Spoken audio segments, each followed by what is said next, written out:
Minhas amigas, meus amigos, muito bom dia. Para mim é uma alegria enorme poder estar aqui hoje, não ao vivo, porque estou a trabalho em Fortaleza, mas tendo a oportunidade de deixar, atendendo a pedidos, um conteúdo que seja útil, que possa ajudar quem esteja eventualmente à procura de informações em pleno Setembro Amarelo sobre toda a cosmovisão, todos os contornos, todos os contextos que envolvem a prevenção do suicídio e a valorização da vida. Então, na semana passada, nós iniciamos uma abordagem transcendental falando sobre, para nós espíritas, o que seria a realidade do suicida no plano espiritual. Hoje nós vamos retomar esse assunto, mas eu vou começar com outras questões não necessariamente ligadas à doutrina dos espíritos, mas que versam sobre esse tema. Há uma frase, talvez das mais inspiradas para quem é frasista, para quem gosta assim de ideias bem resolvidas sinteticamente numa frase. Essa, certamente, do meu ponto de vista, é das mais inspiradas de todas que eu já acessei e é de Krishnamurti. E diz o seguinte: não é sinal de saúde estar bem adaptado a uma sociedade doente. É uma frase perfeita porque mostra que, embora sejamos seres sociais, embora a nossa espécie tenha a demanda, a necessidade visceral de estar inserido em grupos, nós somos interdependentes, nós estabelecemos o tempo todo relações mais ou menos intensas, mas estamos dentro de um formigueiro humano. E essa relação, ela também nos sustenta, mas ela pode nos intoxicar. E a gente precisa estar atento a isso. Então, quando Krishnamurti diz, do meu ponto de vista, não é sinal de saúde estar bem adaptado a uma sociedade doente, ele reconhece esse viés tóxico de grupos. Isso pode acontecer em família, isso pode acontecer na escola, na universidade, no clube, no trabalho, numa vizinhança, né? Numa determinada cidade, onde a pessoa, por alguma razão, percebe-se vulnerável a uma cultura, né? A uma situação que vem de fora para dentro. E recomenda, penso eu na frase Krishnamurti, não é sinal de saúde estar bem adaptado a isso aí. Ou seja, os valores, a cultura externa, essa influência que vem de fora e que existe, ela não pode ter o poder de macular valores, princípios que norteiam ou deveriam nortear a tua vida. E você e eu, nós, precisamos ter mecanismos de defesa mesmo. E isso precisa ser construído. Isso não é uma coisa adquirida assim, beleza, já sei como é que é, me viro sempre. Não. É quase um ato de resistência a gente não embarcar numa canoa aonde a força da maré te puxa numa direção que a tua bússola não está apontando. Esse é o ponto. Então, não é sinal de saúde estar bem adaptado a uma sociedade doente, é a defesa da saúde mental, é a defesa da sua autonomia intelectual, do direito de você ser quem você é, do direito de discordar de aspectos que eventualmente justificam um movimento de manada. Poxa, mas está todo mundo achando que é isso. Nossa, todo mundo acredita naquilo ali. Poxa, mas todo mundo diz que é assim que tem que ser.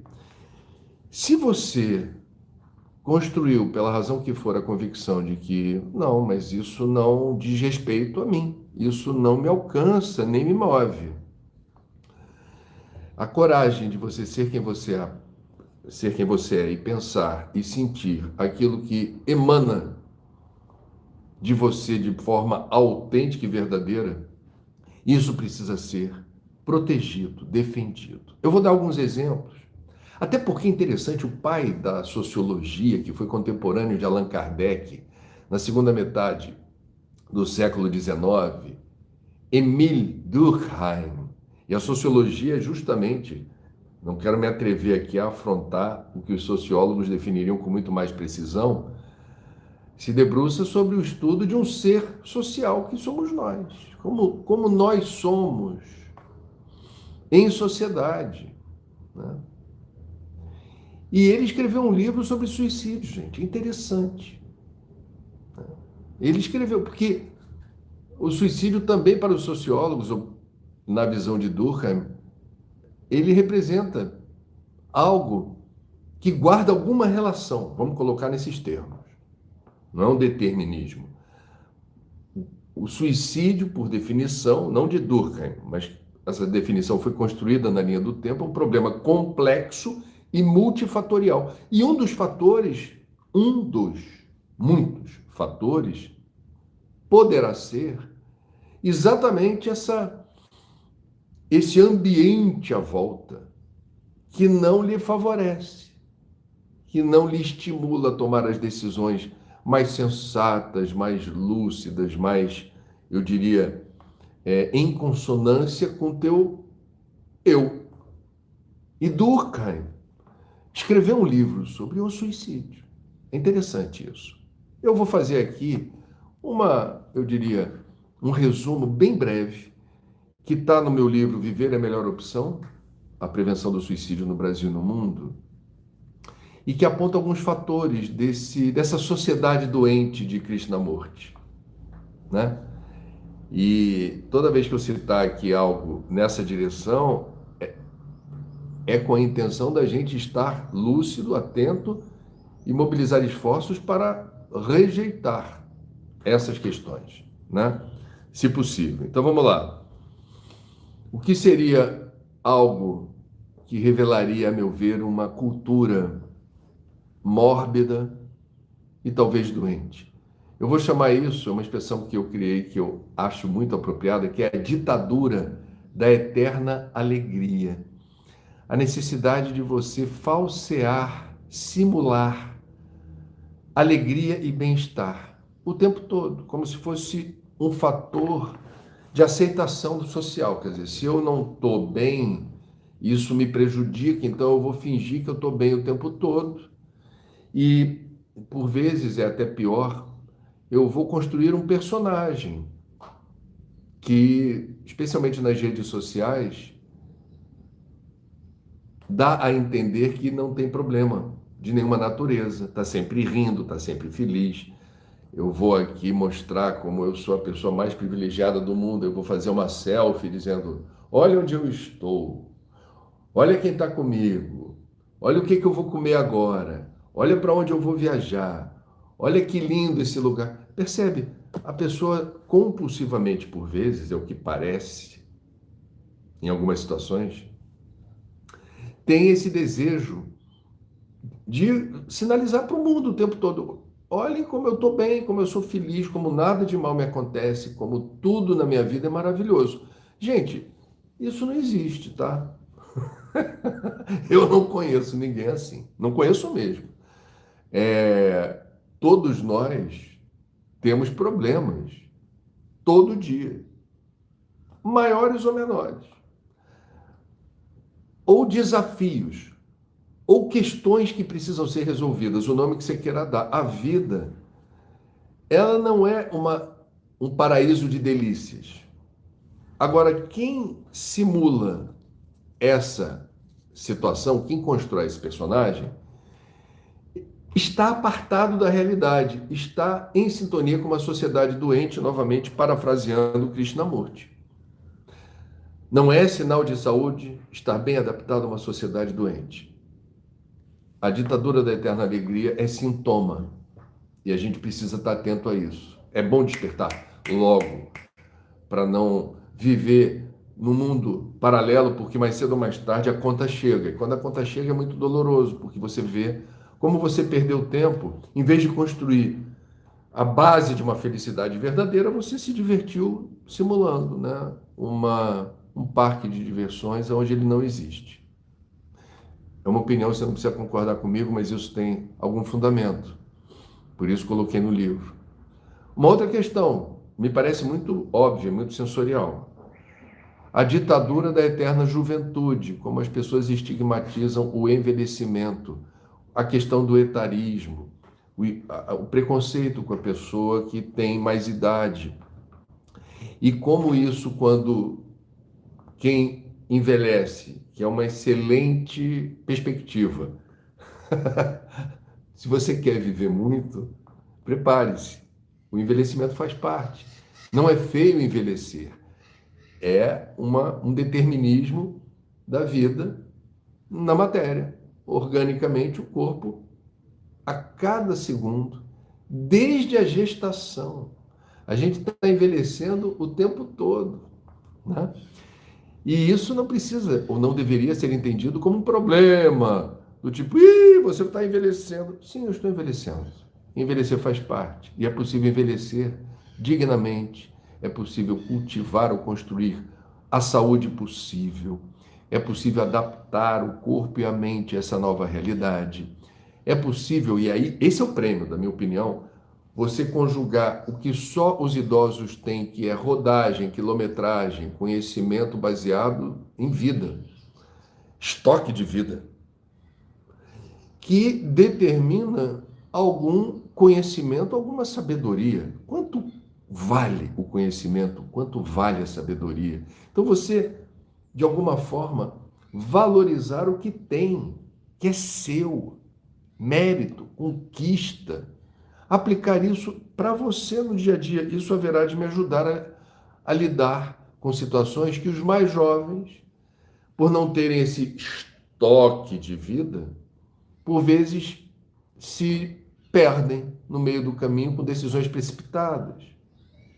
Então, a ditadura da eterna juventude inspira movimentos, por vezes, muito assodados, de driblar a idade, né? Nada contra a cirurgia plástica, pintar cabelo, nada contra, nada mesmo. Agora, quando isso passa a ser uma prioridade absoluta, no sentido de você tentar ser eternamente jovem, isso pode ser, não estou afirmando que seja sempre, você novamente está apartado de uma realidade e há uma intranquilidade, uma certa angústia de tentar, eu diria, contornar algo que é um determinismo da natureza.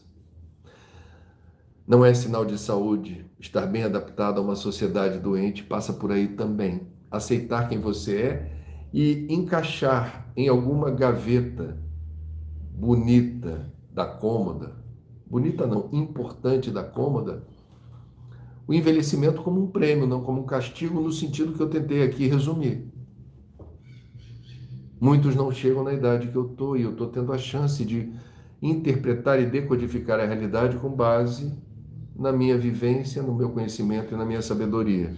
Uma outra questão que me parece importante dentro da cultura que a gente está imerso, da sociedade em que a gente vive, né? São várias questões, eu não vou aqui me debruçar sobre todas. É o deslumbramento com o consumismo. O consumo favorece a vida, a gente precisa consumir para viver, ninguém está discutindo a necessidade da gente adquirir bens. Eu preciso de roupa, eu preciso de um lugar para morar, eu vou decorar esse lugar, eu preciso na minha vida. Tem o lado bom de eu poder ter um aparelho que seja não só um telefone, mas que me ajude a fazer algumas movimentações, um smartphone. É possível que algumas pessoas tenham essa percepção e isso não é um problema. Não é um problema.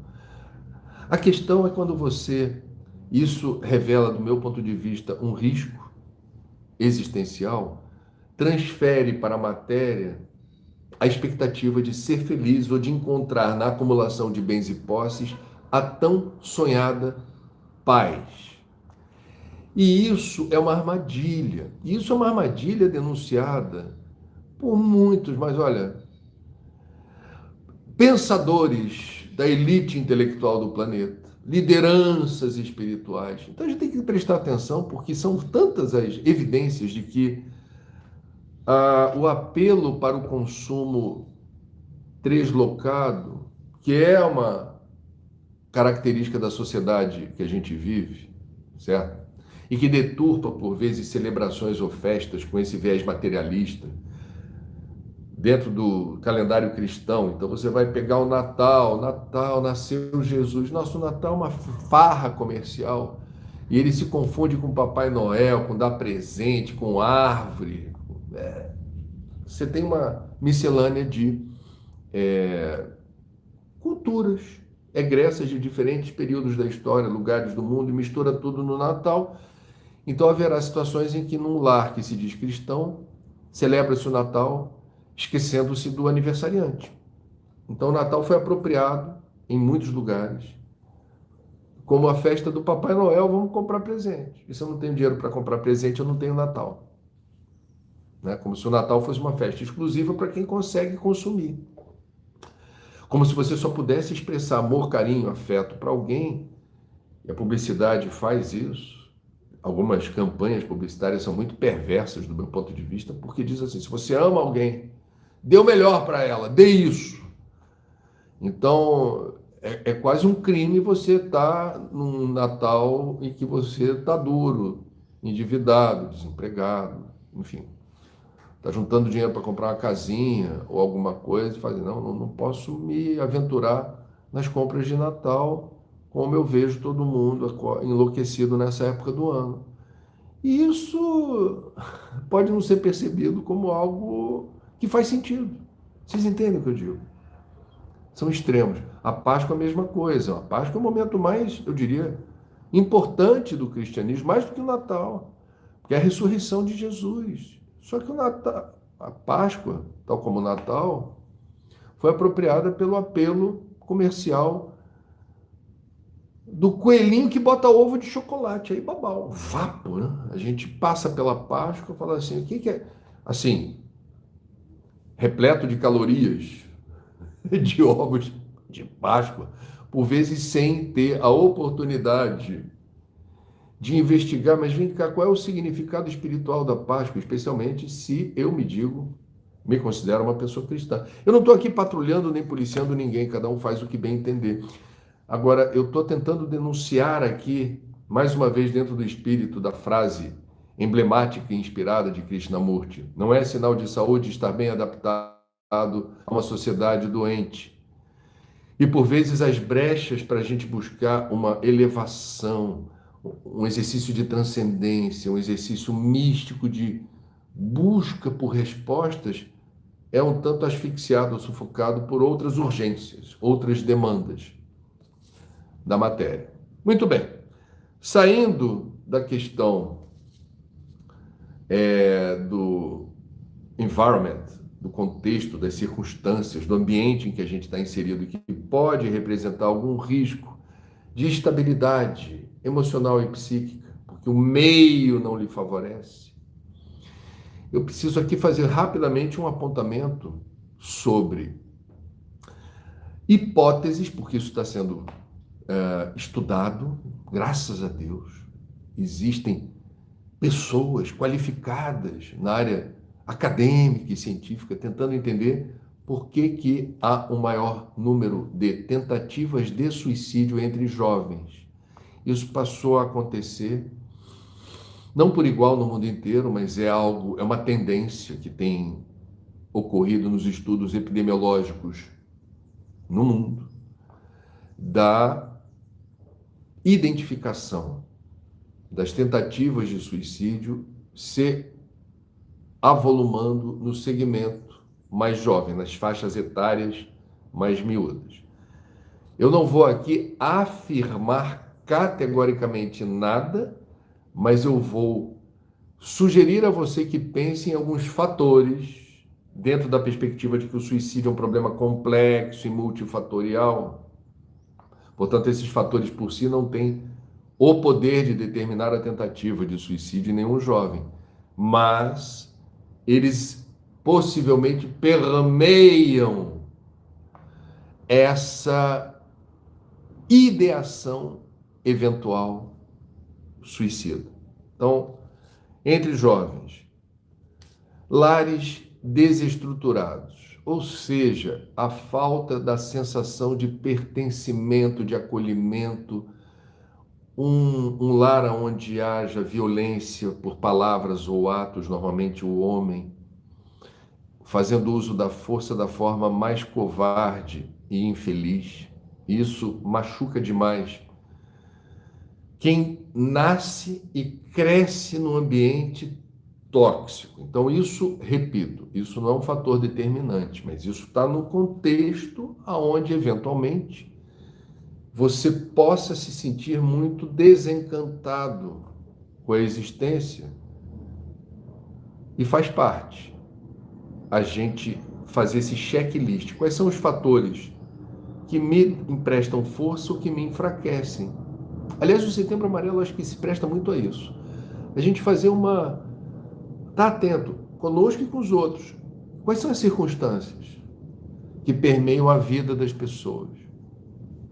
Então, lares desestruturados podem fazer parte do buquê, do cardápio, de situações que fragilizam psíquica e emocionalmente a pessoa. Na minha listinha eu também coloquei escolas aonde falta estrutura e falta professores motivados. Então, se você para pensar, e eu parei para pensar nisso, eu sou professor, quando você tem na idade escolar boa parte do tempo da sua vida na escola, para pensar quantas horas por dia, por semana, por mês, por ano, uma criança passa na escola. Então, a escola é um ambiente importante em vários aspectos para a criança. Quando a escola não cumpre a função que se espera dela de promover a aventura do conhecimento, vamos colocar aqui em termos ideais, uma escola que não esteja caindo aos pedaços, uma escola que tenha que tenha laboratórios, que tenha biblioteca, que tenha lugares interessantes para atividades extra-classe. Vamos fazer aqui uma atividade física. Educação física faz parte. Vamos ter, se possível, um auditório para receber convidados que possam trazer alguma informação do lado de fora para cá, essa interação. Vamos ter aula de música. Percebe? Uma escola que nos enriqueça, nos inspire e nos motive. Obviamente com professores bem remunerados e bem formados, uma formação robusta, com reciclagem, né? O professor ele ser atualizado e a grade curricular ser chacoalhada sempre que possível com inovações. Isso valoriza a experiência na escola. E isso faz parte. A escola, também quero dizer aqui, uma escola que tenha, por princípio, uma vigilância contra o bullying. Já falamos aqui mais de uma vez como o bullying representa um trauma na vida de quem é vítima do bullying. E isso desorganiza a autoestima, a coragem de viver, a pessoa fica ali se achando, poxa, sou eu, o problema sou eu, né? Como se fosse verdade isso. Os algozes do bullying são pessoas muito deploráveis do ponto de vista moral e que são covardes, né? Nesse sentido de reforçar um estigma, um preconceito com violência. Então, uma escola que não passe pano para o bullying e que crie o ambiente de aceitação mútua. Meninos e meninas desde cedo aprendendo que estão em condições de igualdade na sociedade, não existe a prevalência de gênero, isso é muito importante. Não haver a distinção de cor, preto, mulato, branco, louro, ruivo, que seja, somos todos seres humanos e somos iguais perante a lei dos homens, e se a escola for confessional, perante as leis de Deus. Tudo isso cria um ambiente de saúde psíquica, emocional, intelectual, espiritual. Fantástico. Se não é assim, temos um problema. Também no universo dos jovens, eu queria destacar aqui o acesso mais do que facilitado às drogas, aliás, para qualquer faixa etária, inclusive para os jovens. Confesso que na minha época de estudante, né, já existia acesso às drogas, né? O que a gente está vendo hoje é delivery pela internet, chega na tua casa, uma coisa assim. É um mercado que se sofisticou. E isso alcança o universo infanto-juvenil. Pais ou responsáveis, de alguma forma, precisam ter essa, eu diria, aceitar o desafio de se aproximar dos filhos e gerar uma relação de confiança aonde o universo das drogas não tenha mais prestígio do que a influência benfazeja de pais ou responsáveis amorosos, né? Por exemplo, vamos objetivar. Em vez de você ficar crucificando assim, a droga é do mal, a droga é do diabo, a droga é do demônio, a droga vai te destruir, a droga é isso, a droga é aquilo. Eu me lembro que a Rita Lee, certa vez, fez uma crítica às campanhas antidrogas do passado, que estigmatizavam a droga de uma forma horrorosa. E a Rita Lee dizendo, isso está condenado ao fracasso, porque se a droga fosse tão ruim quanto eles dizem, não teria tanta gente usando. É claro que a droga tem um componente sedutor. Ela oferece alguma recompensa. O problema é o depois. O uso da droga vai trazer o momento pós-efeito daquela substância que invariavelmente derruba. E a recorrência do uso da droga é devastadora para a autoestima, não só para a saúde física, né, ou mental. A autoestima, ela se torna um problema. E sem autoestima tudo fica mais difícil. Então, essa conversa com os filhos, né, que a gente está aqui sugerindo, ela deve ser a mais honesta possível, inclusive nesse sentido. Mostrar os riscos potenciais da droga, como tanta gente se estrepa na existência, porque, obviamente, vai buscar na droga o que não está encontrando em outro setor da vida. E isso pode ter um custo enorme, principalmente no âmbito da dependência química, que é um atoleiro viscoso. Então, uma conversa esclarecedora faz a diferença do meu ponto de vista. Bom, deixa eu entrar aqui então na CEA. Fiz um roteirinho, gente. Aqui o meu roteirinho. Tem o meu roteirinho. Suicidologia. Não falei isso nos papos das 9 de domingo dedicados ao Setembro Amarelo, porque é um privilégio a gente viver num tempo em que existem suicidólogos. O suicídio faz parte da história da humanidade. Sempre houve autoextermínio, violentíssimo. Agora, esse problema foi detectado como caso de saúde pública no Brasil e no mundo, razão pela qual especialistas se debruçaram sobre o tema e descortinaram uma nova área do saber e do conhecimento chamada suicidologia. Não é um luxo, porque ajuda, são fatores de proteção. O conhecimento pode nos salvar. Prevenção do suicídio se faz com informação, e essa informação ela precisa vir de fontes confiáveis.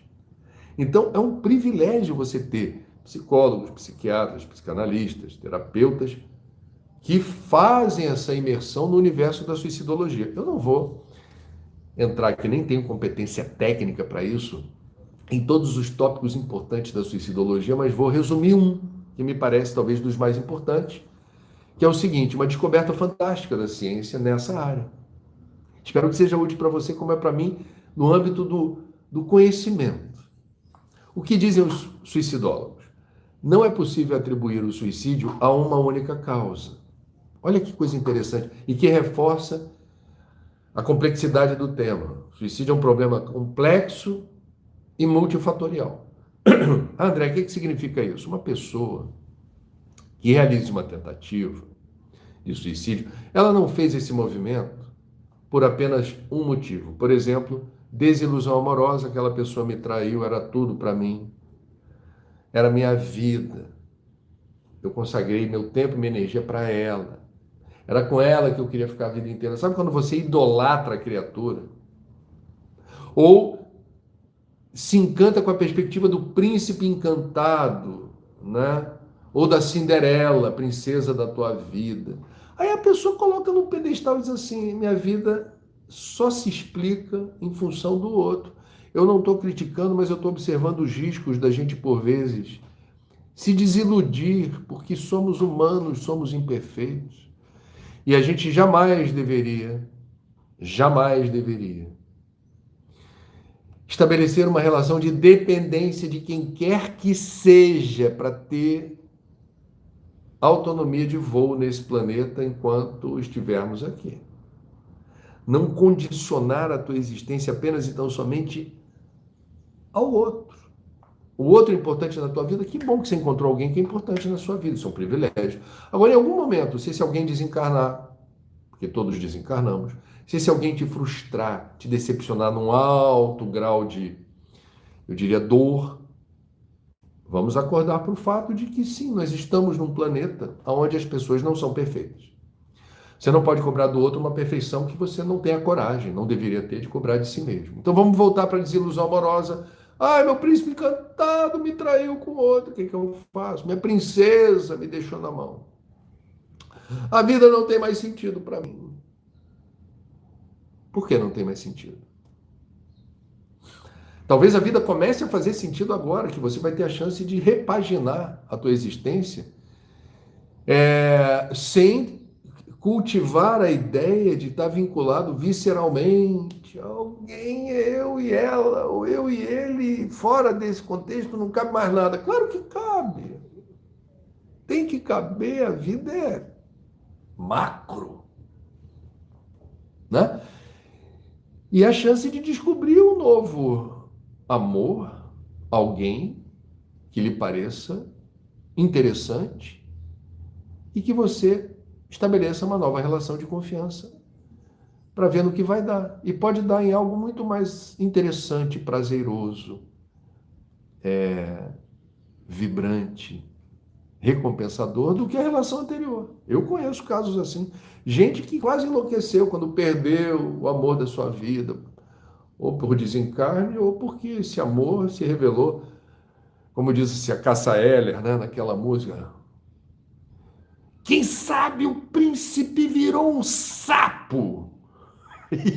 E quando vira, a pessoa se sente amaldiçoada. Não, a maldição é do príncipe que virou um sapo. Você está em outra vibe, pô. O que dizem os suicidólogos?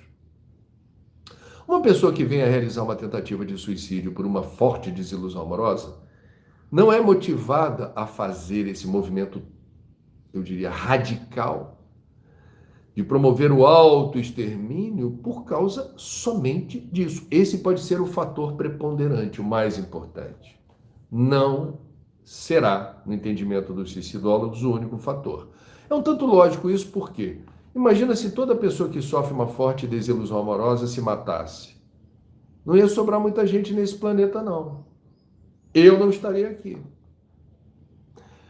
Quem não teve já alguma dor cascuda de cotovelo? Nem por isso você entregou os pontos. Ah, então por que alguns recorrem ao expediente violentíssimo de uma tentativa de suicídio para calar essa dor? Se outros, igualmente doloridos, não recorrem a isso. Essa é a questão. E isso é um conhecimento importante. Os suicidólogos terão o cuidado de rastrear aspectos da vida dessa pessoa, né, que entende que a dor de cotovelo é insuportável. Vamos lá. Então, uma questão é se na infância essa pessoa teve o amparo de pais ou responsáveis no plano mais íntimo, com demonstrações muito concretas de amor, de afeto e de carinho. Se essa pessoa que já foi uma criança, nessa fase mais delicada e estratégica da existência de 0 a 7 anos, né? Quando você vai forjando caráter, princípios, valores, e a criança é uma esponja de absorção de todas as influências que vão à volta, e nós somos carentes a vida inteira, não é só na fase infantil. Nós precisamos de amor, de atenção, de carinho, de afeto. Todos nós precisamos. É uma nutrição emocional. Nessa fase da vida, quando a gente está desnutrido, pense nisso quando você vê um menino ou uma menina de rua, em situação de rua. A gente, quando conversa com essa garotada, é muito triste a situação assim de não ter um lar para chamar de seu, tem alguma questão mal resolvida em casa, né? Apanhava violentamente do pai, ou era violentado pelo padrasto, a mãe dependente química. Ih, vai ter um monte de situação triste que leva essa criança a ir para a rua. Ela nasce e cresce no ambiente onde há essa desidratação emocional. Razão pela qual, segundo alguns especialistas, um adolescente, eventualmente com um pedaço de caco de vidro que vai assaltar na rua, ele sabe que ele pode morrer, ele sabe que a polícia pode dar um teco nele, ele sabe que isso acontece em boa parte do Brasil. A polícia não dá colher de chá. Não, vamos sumir com esse garoto para ele não ser um problema para a gente ou alguém que faz coisa pior. Por que que esse menino, essa menina, nessa situação de violência, numa idade tão miúda, parece tão destemido ou destemida em relação ao próprio destino? Esse desapreço pela própria vida. Portanto, se expondo à morte. E eles têm a consciência disso. Para pensar. Isso guarda, em algum nível, relação com essa desidratação amorosa. Esse mundo é tão sem graça, é tão hostil. Não existe amor, não existe afeto, não existe carinho. Eu nunca fui alvo de afeto, amor e carinho. Então eu estou no meu mundo triste aqui, fazendo o que eu tenho que fazer porque eu não tive noção do certo e errado, não tive noção dos limites, não tive noção do respeito que eu devo ter pelos outros. Eu não tenho nenhuma autoestima no sentido mais profundo, assim, de eu preciso me cuidar, eu quero viver muito, eu quero ser uma pessoa com tal ou qual expectativa de prazer e de vida, porque ela não conhece isso. Então vamos lá. Como é que foi a infância? Ah, André, então toda pessoa que teve uma infância desnutrida emocionalmente, no campo do afeto, do amor, ela é alguém suscetível ao suicídio? Não, não. Mas esse pode ser um dos fatores que nunca, como disse há pouco, na suicidologia, uma questão jamais haverá de justificar a ideação suicida. Mas se nem todo mundo com desilusão amorosa resolve o problema da dor de cotovelo no caminho do suicídio, é porque existem fatores que vão explicar uma maior vulnerabilidade de quem pensa nisso nessa circunstância. Um dos fatores de vulnerabilidade pode ser essa infância desestruturada, sem afeto, sem carinho, sem amor. Uma outra questão interessante que os suicidólogos poderão atentar é se essa pessoa ela tinha alguma crença numa força superior. Pode ser uma religião, crença em Deus.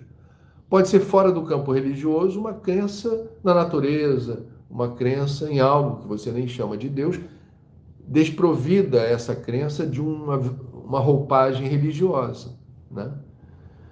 Ah, André, e daí? Não, porque, de fato, as pessoas que creem numa força superior, numa situação de muita dor e dificuldade, a gente está apresentando aqui a situação da desilusão amorosa,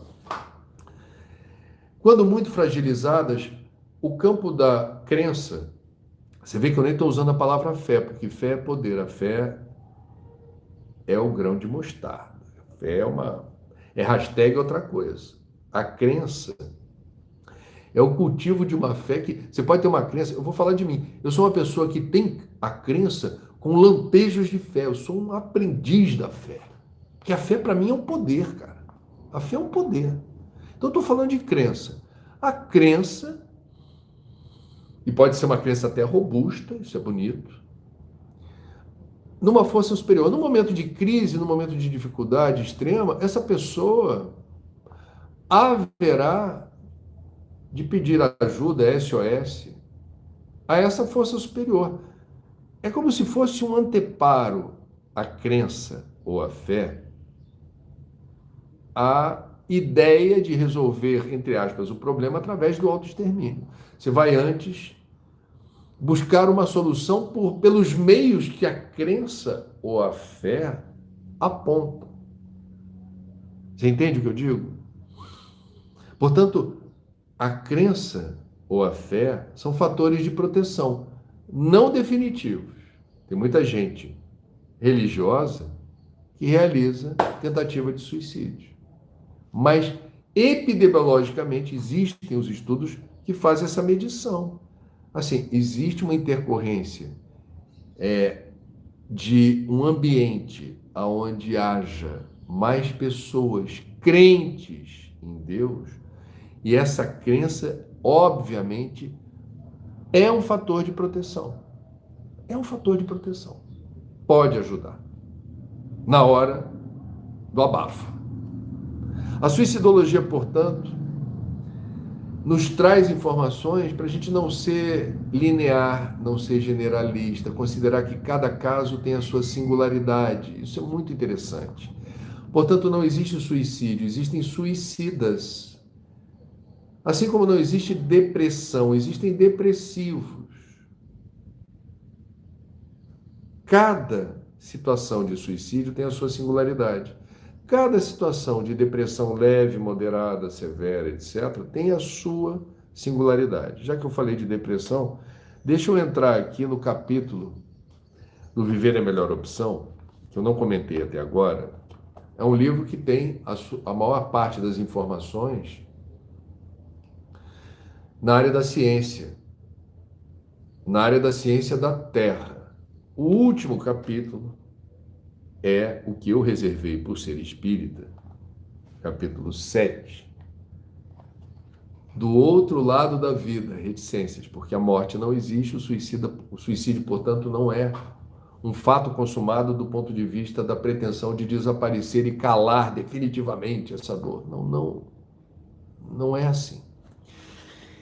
Então, deixa eu aproveitar o que a gente escreveu no livro. Eu não vou repetir o que eu falei da vez passada, a gente falou muita coisa desse capítulo já. Quem tiver interesse, acessa o Papo das 9 do domingo passado. Na página 167, depressão, as possíveis origens no mundo espiritual. O que o Espiritismo diz sobre depressão, que é um dos fatores de risco suicida. Está longe de ser o último. Aliás, a maioria absoluta dos depressivos diagnosticados com depressão não realiza rigorosamente, é mais de 90%. Aliás, da última vez que eu vi um estudo epidemiológico sobre esse assunto, era mais de 95% das pessoas com depressão passavam longe assim de tentativa de suicídio. Você vê, a gente precisa ter informação. Aqui eu publiquei um trecho do livro Receitas de Paz, de Joana de Ângeles, psicografado por Divaldo Pereira Franco, em que Joana diz: a depressão tem a sua gênese no espírito que reencarna com alta dose de culpa, quando renteando no processo da evolução sobre fatores negativos que lhe assinalam a marcha, e de não se resolver por liberar-se em definitivo. É interessante, Joana colocando a culpa como um gatilho para a depressão. E a culpa em outras obras da série psicológica de Joana é apontada, eu já comentei aqui isso, porque é importante a gente repetir, a culpa não deveria ter lugar na vida de ninguém. A gente pode ter arrependimento, e arrependimento significa a disposição de realizar algum movimento para reparar, eventualmente, algum erro que todos nós cometemos. Já disse aqui, não somos perfeitos. O arrependimento é do bem, é saudável. O arrependimento faz parte de um processo de reconexão com uma lucidez que vai reconhecer. Eu poderia ter feito diferente, então eu vou trabalhar desde já para tentar reparar o eventual dano que eu causei. Isso é do jogo. A culpa não, a culpa é o automartírio, a autoflagelação. Isso não tem sentido nenhum, isso não deve estar. A palavra culpa não deve fazer parte do seu dicionário. A palavra culpa não deve fazer parte do seu dicionário. Ó, livres. Ah, André, mas não tem jeito. Então procure um psicólogo. Ou busque na tua corrente de fé, seja qual for. Aliás, algumas correntes de fé exaltam a culpa. Cuidado. A culpa não é uma boa aliada. Pelo contrário, a culpa torna a gente mais pesado. E a gente fica lá prisioneiro de um atoleiro. Não agrega nada. Zero. Aliás, tem uma obra espírita que mostra uma pessoa que desencarnou em situação de culpa e ela acha que o sofrimento pela culpa já estaria na conta do resgate do débito. E o Espiritismo é claro dizendo assim, o sofrimento que uma pessoa tem pela culpa, pelo erro cometido, não é a expiação, ou não é, eu diria, o movimento de reconciliação com a consciência tranquila, não se dá pela culpa, não. É interessante isso. Culpa não ajuda e não agrega em nada. Sim, a gente precisa ter essa consciência. Um outro texto, esse, do psiquiatra espírita Jair Rodrigues de Paula, diz ele: estão íncitas no perispírito as matrizes da depressão. O corpo físico reflete o corpo espiritual. Se o reencarnante traz esculpido no seu psicossoma as matrizes da depressão, elas influenciarão ativamente na seleção genética dos elementos que poderão, não é o determinismo, poderão viabilizá-la na vida física caso o interessado deseje. Doenças são efeitos, não causas. Sensacional. Então a gente precisa ter a noção de que temos o poder de driblar a depressão, sintonizando numa direção diferente, estabelecendo critérios. É uma disciplina que a gente precisa ter. Na busca pela luz, na busca pelo esclarecimento, na busca pela terapia, na busca pela nossa saúde mental. Setembro Amarelo. Olha aí o lacinho amarelo do Setembro Amarelo, gente. Setembro Amarelo serve para isso. Cultivo da saúde mental é tudo.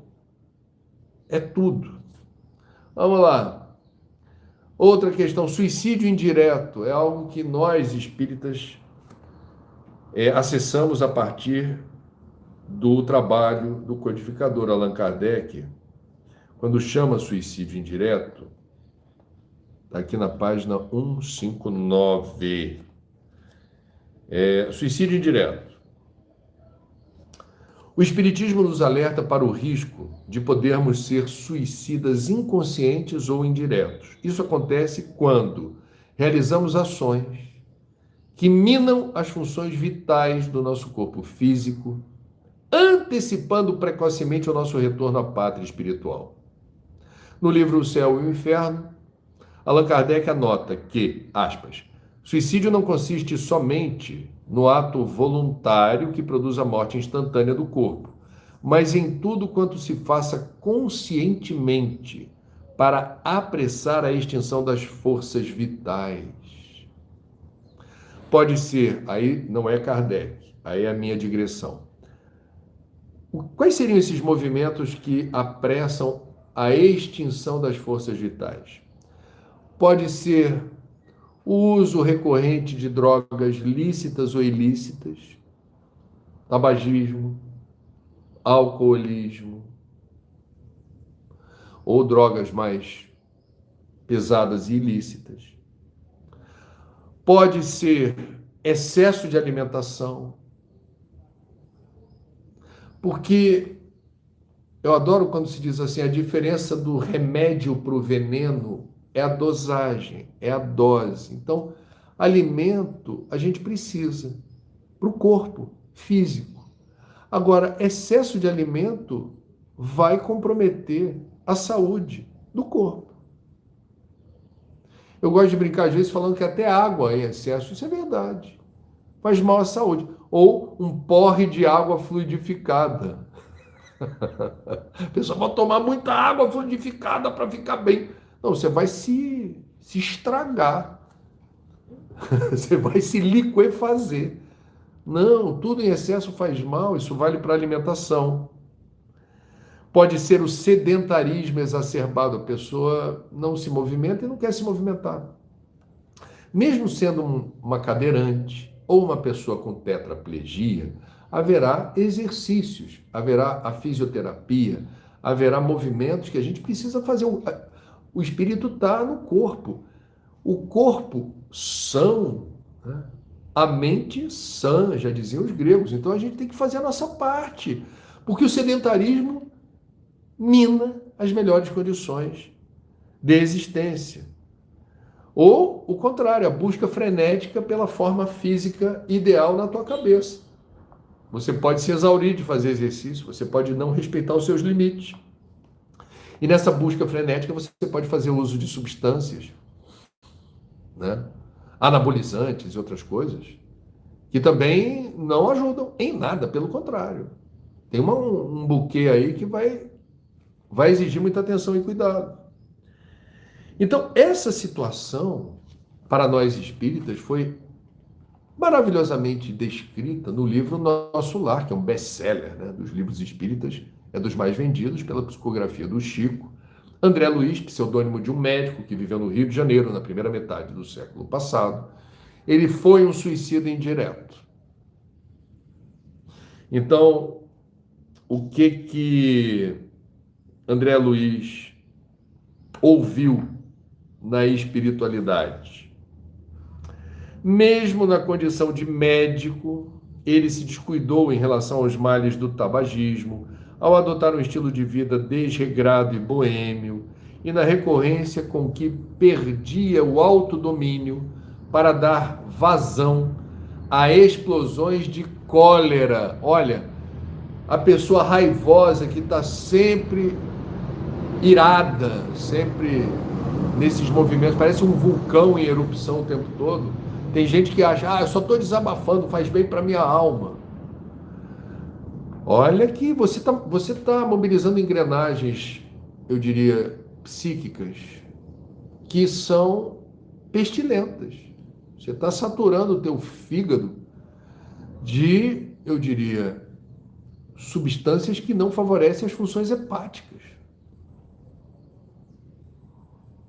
E aí, André Luiz ouviu do espírito Henrique de Luna, que é do Serviço de Assistência Médica de Nosso Lar, que é uma cidade espiritual, a seguinte explicação para sua desafortunada condição. Aspas. Os órgãos do corpo somático possuem incalculáveis reservas, segundo os desígnios do Senhor. O meu amigo, no entanto, olhando para André Luiz, eludiu excelentes oportunidades, desperdiçando preciosos patrimônios da existência física. A longa tarefa que lhe foi confiada pelos maiores da espiritualidade superior foi reduzida a meras tentativas de trabalho que não se consumou. Todo o aparelho gástrico foi destruído à custa de excessos de alimentação e bebidas alcoólicas, aparentemente sem importância. Devorou-lhe a sífilis, energias essenciais. Como vê, o suicídio é incontestável. É muito interessante. Muito interessante, né? A visão espírita sobre a responsabilidade que nós temos sobre o corpo. O corpo não nos pertence. Isso é interessante, é uma visão filosófica. O corpo físico não nos pertence. Ele nos foi confiado por empréstimo. Essa carcaça, ou parafraseando Francisco de Assis, esse jumentinho, ele foi projetado para atender às expectativas evolutivas no intervalo de uma encarnação. E ele vai precisar de cuidados, diferentes cuidados. Cuidados com a carcaça propriamente, asseio, higiene, boa alimentação, exercício físico, um sono restaurador, né? E também a saúde mental, que tem uma intercorrência importante com a sua disposição física. Então, você cuidar da sua mente, você ter a capacidade de não acumular estresse, você ter a capacidade de pensar com a própria cabeça, você ter a capacidade de realizar escolhas que favoreçam o seu bem-estar, a sua, eu diria, passagem pelo planeta ser marcada por escolhas que lhe favorecem. Porque se a gente não tem o controle da vida toda, existem momentos que são ruins, mas a gente não projetou aquilo está acontecendo, é do jogo. Agora, a parte que lhe cabe, a parte que é sua, que depende do seu livre-arbítrio, das suas escolhas, por que você vai se boicotar, se sabotar? Não é isso? Então, meus amigos, eu vou encerrando o Papo das 9 de hoje, lembrando outro aspecto que está presente no livro Viver é a Melhor Opção, da gente nunca se esquecer de que nós temos um recurso fantástico para lidar com momentos potencialmente difíceis, estressantes e turbulentos, que é nos lembrarmos que no plano invisível, no plano espiritual, haverá sempre quem esteja apto a nos ajudar, nos proteger, nos consolar, nos encorajar. Nunca estamos sozinhos. Então, lembrar, inclusive, da felicidade deles, que tem tanta atenção, carinho, afeto, e principalmente do nosso guia espiritual, que tem a missão de cuidar mais frequentemente e de se aproximar sempre que possível de nós. Quando a gente se lembra de que eles existem e que eles estão por perto, isso faz toda a diferença, porque você vai ter ajuda. Você vai ter a tua retaguarda fortalecida. A dor e o sofrimento, tantas vezes já o dissemos aqui, não são contra nós. Elas ajudam a gente a descobrir aspectos do nosso ser que precisam, de alguma maneira, de algum ajuste, de algum trabalho, de alguma percepção mais acurada do que nós estamos desatentos, não estamos prestando atenção. Aí vem a dor, o agulhão da dor, e dá uma cutucada e diz: se liga, tem uma questão aí que precisa ser resolvida, que você acha que está super bem em tudo, que as coisas estão fluindo, mas olha lá, olha aqui, olha acolá. Então esse é um planeta escola, a gente está aqui para aprender, a gente tem que aproveitar o tempo aqui, alguns mais, outros menos, escolha de cada um, porque a vida passa rápido, é uma fagulha de tempo, que a gente consiga deixar o planeta melhor do que quando aqui chegamos, nessa encarnação. E os nossos amigos espirituais podem e fazem prazerosamente isso quando a gente se lembra deles, porque é preciso ter sintonia. Não adianta você ter uma boa retaguarda espiritual se você não está, naquele momento, elevando o seu pensamento, procurando se afastar das questões imediatistas, mundanas, do burburinho, da turbulência. Refugia-te, busca um lugar onde você tem algum silêncio, alguma privacidade, e eleva teu pensamento. Faz esse exercício. Vou encerrar com a frase do escritor norte-americano Richard Bach. Eis um teste para saber se você terminou sua missão na Terra. Se você está vivo, não terminou. O jogo só termina quando o juiz lá de cima apita. Se ele não apitou o fim da partida, é que a gente ainda está em campo, com muitos gols a serem marcados. Força, coragem e fé, vai dar certo. Até quarta-feira, se Deus quiser.